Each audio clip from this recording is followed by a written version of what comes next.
People don't suddenly wake up and decide to disrespect you. They learn it. Machiavelli understood a harsh truth most people avoid. Disrespect is not caused by aggression. It's caused by permission. The first time someone interrupts you and you stay silent. The first time they dismiss your opinion and you laugh it off. The first time they cross a line and you rationalize it. That moment becomes precedent. Psychologically, humans test boundaries instinctively, not always consciously, not always maliciously, but always curiously. And when there is no consequence, no shift in energy, no correction, no withdrawal, behavior escalates. This is why disrespect often starts small. A joke, a tone change, a subtle disregard. Most people ignore it to keep the peace. Machiavelli would call this a fatal mistake. Peace, but with self-erasure, always turns into control. Once someone realizes you absorb disrespect without resistance, they adjust how they treat you. Not because they're evil, but because humans adapt to what is allowed. This is where most people get trapped. They think handling disrespect means confrontation. It doesn't. It means ending permission. The first rule is internal. Stop explaining behavior you wouldn't accept from someone you respect. If you have to justify it, it's already wrong. Disrespect survives on tolerance. The moment tolerance disappears, dynamics shift. This video will show you how to remove permission without shouting, threatening, or lowering yourself. Because Machiavelli understood this, you don't demand respect. You structure interactions so disrespect becomes impossible. And once you learn how to do that, treatment changes fast. Not because you became aggressive, but because you stopped being available for disrespect. This is where power begins. Most people misunderstand silence. They think silence is weakness. They think it means submission. They think it shows fear. Machiavelli knew better. Silence is only weakness when it comes from fear. When it comes from control, it becomes a weapon. When someone disrespects you, your first instinct is to react, to defend yourself, to correct them, to prove your worth. That reaction is exactly what gives them power. Psychologically, disrespect is often a test. The other person is watching one thing.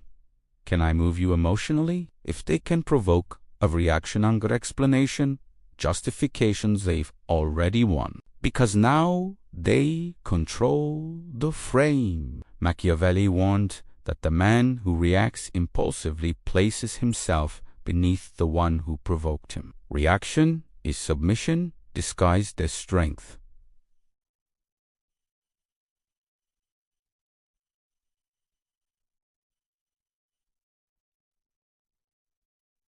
Strategic silence does the opposite. When someone disrespects you and you pause calmly, deliberately you disrupt their expectation. There is no argument, no escalation, no validation of their behavior. They feel uncertainty, and uncertainty makes people uncomfortable. This is where power shifts. Silence forces the other person to sit with what they said. It removes the reward of attention. It denies them the emotional response they were seeking. But here's the key. This silence must be controlled, not passive. Your body language stays grounded. Your expression stays neutral.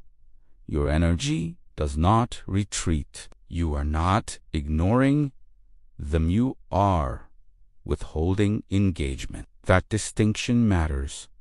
Psychologically, humans interpret this as higher status. Status. Individuals do not rush to respond. They choose when something is worthy of their attention. Machiavelli would say this plainly. The ability to remain still while others provoke is dominance. Do this once. The next time someone disrespects you, don't correct them immediately. Pause. Look at them. Say nothing. Let the silence speak. you'll notice something powerful. They either backtrack, soften, or expose themselves further. Either way, you gain information and control. Silence, when used correctly, doesn't invite more disrespect. It ends the test. And once people realize they can't provoke you easily, they stop trying. That's when respect begins to rebuild. Quietly. Most people handle disrespect the wrong way. They explode, or they endure. Both are mistakes. Machiavelli understood a third option, one far more effective: homoviaxis. Disrespect survives on proximity, on familiarity, on unearned closeness. When someone disrespects you and nothing changes, they assume continued access is guaranteed. That assumption is the source of their confidence. The moment access is reduced, the dynamic shifts. You don't argue, you don't threaten, you don't announce consequences. You simply become less available. Shorter responses, less emotional investment, less time. Psychologically, this triggers loss aversion. Humans react more strongly to losing access than to being corrected. Correction invites debate. Loss creates reflection. Machiavelli would say that punishment should be felt, not explained. When someone notices they no longer get the same access to you, they ask themselves, what changed? Did I go too far? Am I losing position? That internal questioning does more than any lecture ever could. This is especially powerful because it preserves your dignity. You're not chasing respect. You're not begging for decency. You're enforcing standards through action. Another crucial point: removal of access must be proportional. You don't disappear dramatically. You don't ghost impulsively. You simply adjust availability to match behavior. Respectful behavior gets normal access. Disrespectful behavior gets distance. This trains people faster than words. Machiavelli understood that men are corrected more by consequences than by arguments. People rarely change because they are told to, but they change when the environment changes. By removing access, you change the environment. And here is the part most people miss. You don't owe anyone an explanation for distance. Explaining reopens negotiation. Distance closes it. Once people realize disrespect costs them proximity, attention, or opportunity, behavior corrects itself for the relationship ends. Either outcome protects you because respect is not maintained by tolerance. It's maintained by standards that are enforced without emotion, homoviaxis. And you'll notice something immediate. Those who value you will adjust. Those who don't will reveal themselves. Both outcomes are wins. That's how Machiavelli would handle disrespect. Quietly, decisively, without losing dignity. This is where most people lose control. They attack the person instead of the behavior. They say, "You're disrespectful. You're always like this. You don't respect me." That turns the situation into a personal conflict. Machiavelli would never make this mistake. Power never argues character. It corrects behavior. When you attack someone's character, they defend their identity. Defense escalates. Ego enters. Respect disappears completely. But when you address behavior briefly and precisely, you shift the frame. You don't say you're rude. You say, "Don't speak to me like that." That's it. No emotion. No explanation. No insult. Psychologically, this does two things. First, it removes ambiguity. The line is clear. There's no confusion about what crossed it. Second, it avoids humiliation. People resist humiliation more than correction. When you correct behavior without shaming identity, compliance becomes more likely. Machiavelli understood that people will tolerate firm boundaries, but they revolt against personal attacks. This is why kings punished actions, not personalities. You're not labeling. You're not diagnosing. You're setting terms. Another critical point. The tone matters more than the words. Calm delivery signals authority. Emotion signals insecurity. When you stay calm, the other person feels the imbalance. They sense they overstepped not because you exploded, but because you didn't. That restraint is powerful. And here's the key rule. Correct once. If you repeat yourself, you weaken the boundary. If you explain, you negotiate it. One correction, then consequences. Machiavelli warned that mercy repeated becomes contempt. The same applies here. Overcorrecting invites testing. So do this. The first time someone disrespects you, correct the behavior cleanly. If it happens again, don't correct, remove access. This creates a simple system. One warning, then distance, no drama, no arguments, no ongoing conflict. People quickly learn where you stand. Because now, respect isn't emotional. It's procedural, and procedures are hard to ignore. That's how you stop disrespect without becoming aggressive.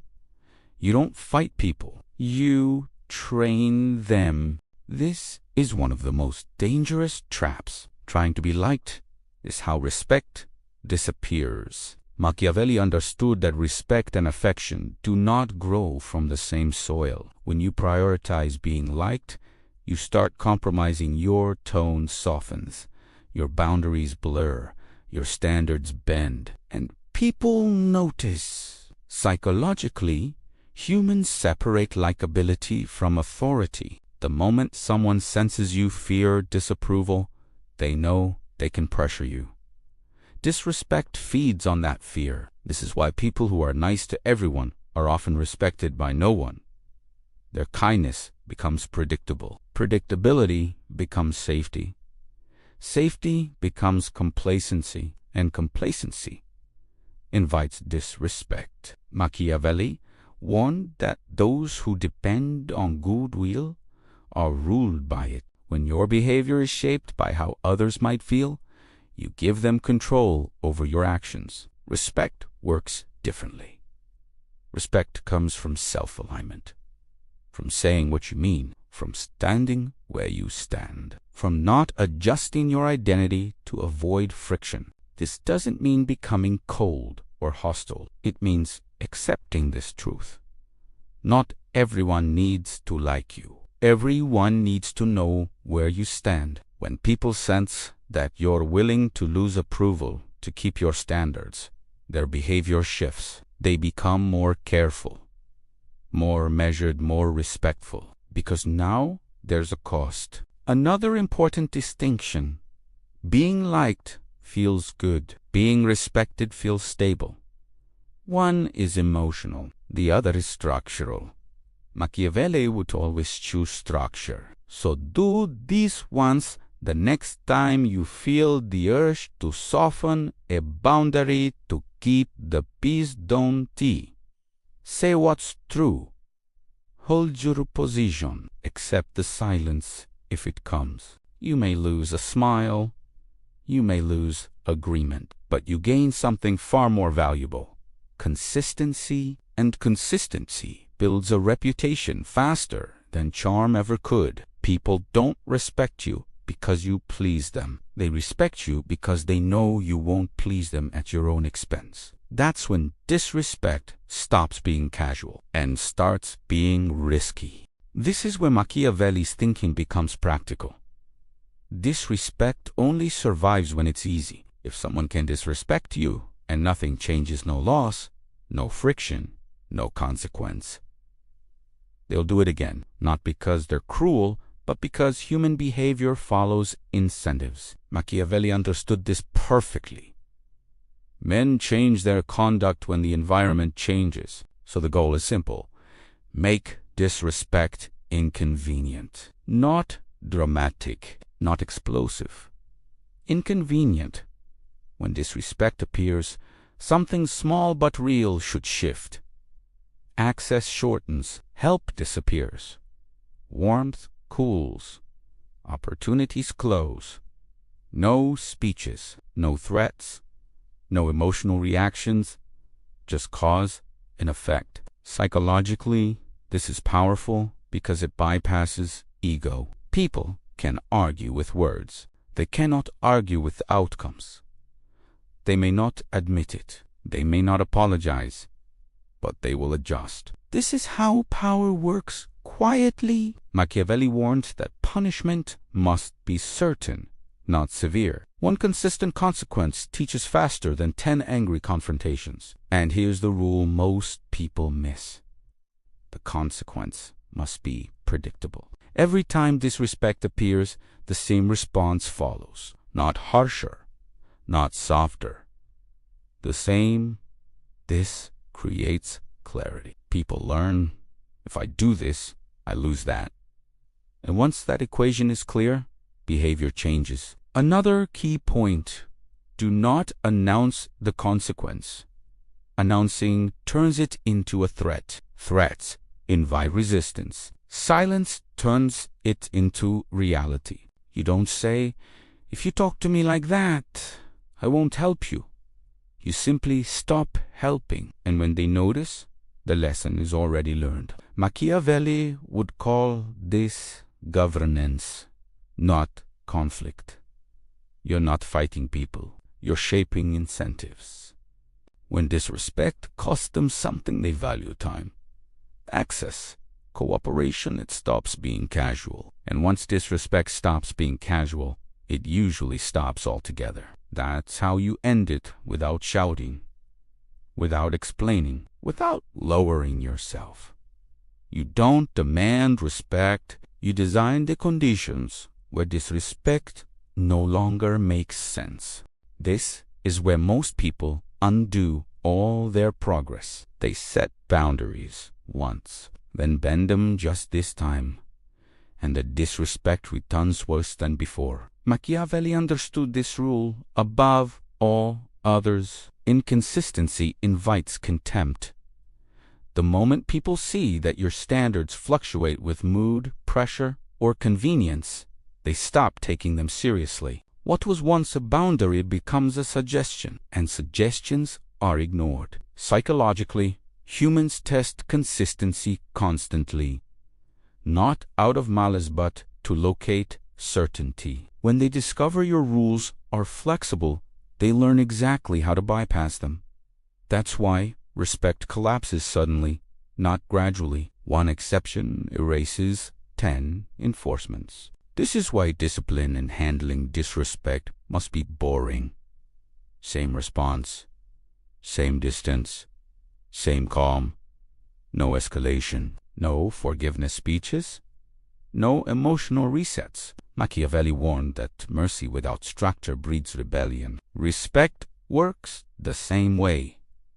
When consequences are predictable, people adapt. When they're emotional, people exploit. So, here is the rule. If someone disrespects you and you respond with distance, do it every time. If you correct behavior once, never correct it again. If access is removed, do not restore it until behavior changes consistently. This isn't cruelty, it's clarity. People don't feel oppressed by consistent standards. They feel safe within them. And once they realize you don't bluff, they stop testing. That's when respect becomes stable. Not because people fear you, but because they trust that you mean what you say and you will act the same tomorrow as you did today. Machiavelli would say, this is real power, when your presence alone communicates rules. No warnings, no arguments, no reminders, just behavior and consequences. Stay consistent, and disrespect dies quietly. Break consistency once, and it comes back louder. This is the difference between being respected temporarily and being respected permanently. Here is the final truth Machiavelli understood better than most. Respect stops being negotiation the moment your standards become automatic. When people realize you don't argue about boundaries, explain consequences, beg for decency, react emotionally, they stop testing you, not because you're intimidating, but because you're predictable in strength. Predictability and standards create safety. Safety creates order. Order creates respect. This is where everything you've learned locks in. You don't scan rooms for threats. You don't prepare speeches. You don't rehearse responses. You move the same way every time. Disrespect appears, gives access, changes. Boundary crossed gives consequence, follows. Tone shifts, engagement ends. No anger, no drama, no escalation. Machiavelli would say this is the highest form of power, when control is embedded in structure, not emotion. Actually, these days something interesting happens. People self-correct around you. They check themselves mid-sentence. They adjust their tone before you do anything, not because they fear you, because they've learned you're not flexible where it matters. And that reputation spreads. You don't have to teach everyone. Others do it for you. This is why powerful people rarely confront disrespect publicly. Their standards already speak. So remember this. You don't get respect by demanding it. You don't keep respect by defending it. You earn it by making disrespect inefficient. Once your behavior makes disrespect costly, awkward, and when they stop trying, peace follows. Not the fragile peace of tolerance, but the quiet peace of being taken seriously. That's how Machiavelli would handle it. And once you adopt this approach, respect stops being something you chase. It becomes the default.